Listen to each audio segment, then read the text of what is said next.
Great questions to ask in a survey. Hello again, John here. Marketing for Owners, the podcast where we teach small business owners just like you, just like me, how to develop a marketing strategy and system to bring in more customers for less effort. And customers that make better profits, by the way. It's all good. Stay with me. Surveys are essential for your marketing system and pretty much for anything in your business. In our 5 Ps, the second one is potential. We only want to market to people who have the potential to be customers, who could possibly become a customer. We need to know who they are, and we need to know more about them, and we need to know what they want. We don't want to know who they are for when we just give them what we want to give them. We still want to give them what they want. Now, the way to do that is with survey.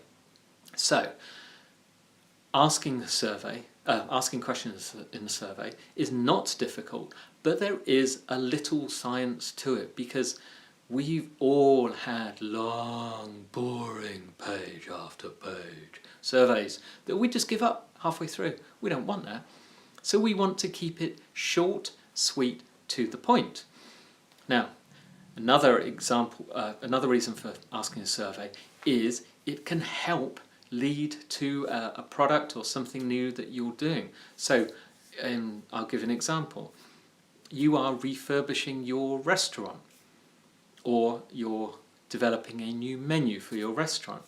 Now, you don't want to wait until you've done it and then survey people. You want to survey them in advance to get people's input. And the best people are customers. So hopefully you've been building a list and an email list. Again, we'll come to that in a minute about what if you haven't got enough to ask. So you want to ask them questions that find out what they really think. You want to find out what they would like in an ideal, and you want to find out how they word things, what language they use. Because if you can ask them questions where they have to write an answer, I'll explain that in a minute, then they will give you their language, their words. So for example, I refer to people as customers. Other people may refer to their customers as clients. That's good to know. Language is important because if you're using the words that are inside your customer's head, then you're halfway there. So, good questions to ask. First of all, avoid the fluff. If it's not necessary, it's not necessary. I mean, for instance, do you really need all that demographic info? Do you need to know if they keep fit or ride a bike? How does that help? Don't bother with all that. Do you really need to know how old they are? You might need to know male, female, age, range, something like that. But leave that just down to the end because it's boring. Very important as well, explain why you're doing this. Explain. Your feedback will help. We are refurbishing our restaurant. We want feedback from our customers so that we give the experience our customers want. And your feedback will be essential. Offer a prize.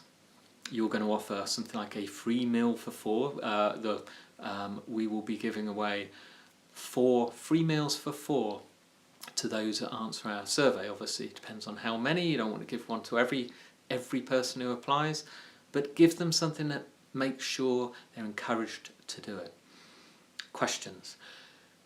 Don't ask ambiguous questions that could have 2 answers. So, for example, if you're talking about a menu, say, would you like us to add pizza and fish to our menu?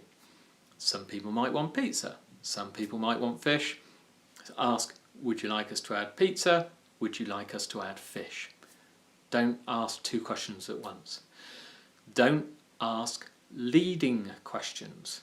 Don't say, how would you rate our fantastic customer service? You're already suggesting it's fantastic and you're leading the answer. Ask them, how would you rate our service, etc. Give them the option to have an awful, from excellent to awful. Don't be worried about what people are saying. They're already thinking about it. They're already thinking it in their minds. Don't stick your head in the sand. You need to know what they think. If some people think it's awful, you need to address that. By the way, the questions I'm suggesting I'm just making up on the fly. They're not necessarily the questions you should be asking. It's just the concept. Don't ask open-ended questions that would require someone to waffle on with a long-winded answer that half of them won't even bother answering. So don't say something like, how could we improve our restaurant? It's just pretty much impossible to answer. You're not going to get anything good out of that. You could say, which of these three restaurant, or give us your top 3 recommendations for improving our restaurant, something like that, or give us your top 3 food choices to add to our menu. Give them something more exact, but lets them word it in their language. Okay. Also, give them the option, if it's appropriate, for an other answer. For example, you might say, according to our records, you've not visited our restaurant for the last 6 months. Can you tell us why? And the first one may be, for instance, I've moved away, I'm now a vegetarian, something like that. But you're not going to be able to think of every single answer, so put an other and leave space for them to write an answer. Okay. Then, when you're asking the questions, make sure the questions are going to be appropriate, or the answers to the questions are going to be appropriate to the result you're looking for. So what I mean is that the answers are going to help you provide a better solution. Don't just ask them for the sake of it. If they're not going to help you in your solution, in how you refurbish or how you create that new menu, don't bother asking. But at the end, one very sweet question you can ask is, say, for instance, if our restaurant was to become your most favourite ever restaurant that you cannot stop telling all your friends about, what one element would it have to become that? Something like that. Make it short, again, not open-ended, don't give them an essay. Try and say, what two things would it have? But try and get them to give their opinion at the end. They're into the swing. Just one more question. What would make this perfect?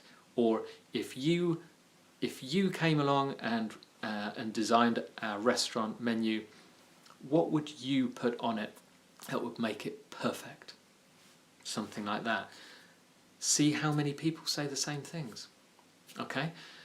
Use SurveyMonkey, use Google Forms, which comes in Google Docs for free. These are all free, you don't need to pay. If you're stuck with how you haven't got enough customers, ask your friends. You've got emails, you've got friends. Right. Contact your friends via email, send them the survey and say, can you please fill this out for me? And do you know a couple of other people? I don't have enough to send it to. Do you know a couple of other people that will be able to fill it out and that would be able to give good answers? If so, please forward it with the link. You will be amazed how many people will help you out. Don't be shy. It doesn't help. Get surveying, learn about your customers, learn about their languages, learn about what they want. Improve your business. Thursday is podcast day. We want a drive time podcast for our journey home from work. And today I'm going to recommend 10X Talk. It's from Dan Sullivan and Joe Polish. Dan Sullivan is famous as Strategic Coach. I'm a member of Strategic Coach along with thousands, or if not tens of thousands of other people in the UK, North America. And Joe Polish is just Joe Polish. Genius Network, I Love Marketing, friend to mega people like Richard Branson, etc., and carpet cleaning training system extraordinaire, Piranha Marketing, everything. But Joe and Dan known each other forever. Joe is a member of Strategic Coach. Yes, still, despite everything he knows, still a member. So they sit down, they discuss genuine business problems and genuine business solutions. It's very, very applicable to any business. I learn something every single time. 10x Talk. And I think they've got a website, 10x, the letter X, talk.com. Look it up in iTunes, look it up in Stitcher, learn stuff.